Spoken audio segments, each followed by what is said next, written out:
জাহান্নামে যাওয়ার কারণ। ওয়ালাহুম আযানুন লা ইয়াসমাউনা বিহা, কান দিয়েছিলাম শুনেনি। ওয়ালাহুম আ'য়ুনুন লা ইউবসিরুনা বিহা, দু চোখ দিয়েছিলাম দেখেনি। হৃদয় দিয়েছি উপলব্ধি করে নাই, এক নাম্বার কারণ। কান দিয়েছি শোনে নাই, চোখ দিয়েছি দেখে নাই। উলাইকা কাল আনআম, এরা হচ্ছে গবাদি পশুর মতো। এটা আল্লাহর কথা, আমার প্রতি রাগ করবেন না। আল্লাহ বলেছেন তারা হচ্ছে গবাদি পশুর মতো।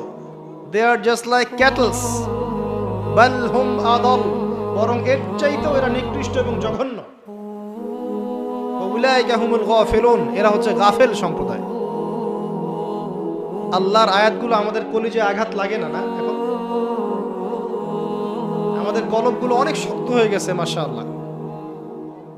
সুম্মা কাসাত কুলুবুহুম, একটা আয়াত আছে না সূরা বাকারার মধ্যে, ওয়াহিয়া কাল হিজারাতি আও আশাদ্দু কাসওয়া, পাথরের মতো শক্ত হয়ে গেছে, বরং তার চেয়েও বেশি শক্ত হয়ে গেছে।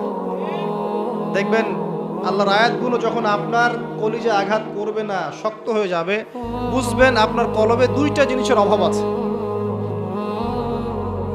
একটা হচ্ছে আপনার কলব নিয়মিত পরকালকে স্মরণ করে না, নিয়মিত আপনার কলব মৌতকে স্মরণ করে না।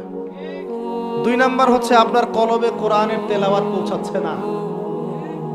এই দুটোই কারণ। কারণ নবী সাল্লাল্লাহু আলাইহি ওয়াসাল্লাম বলেছেন পাপ করলে কলবের মধ্যে কালো দাগ পড়ে। এভাবে পাপ করতে করতে করতে করতে কলবটা কলুষিত হয়ে যায়, দুর্গন্ধ বের হয়, কুৎসিত হয়ে যায়। যদি মানুষ তওবা করে কালিমা মুছে যায়, তওবা না করলে এটা বাড়তে থাকে।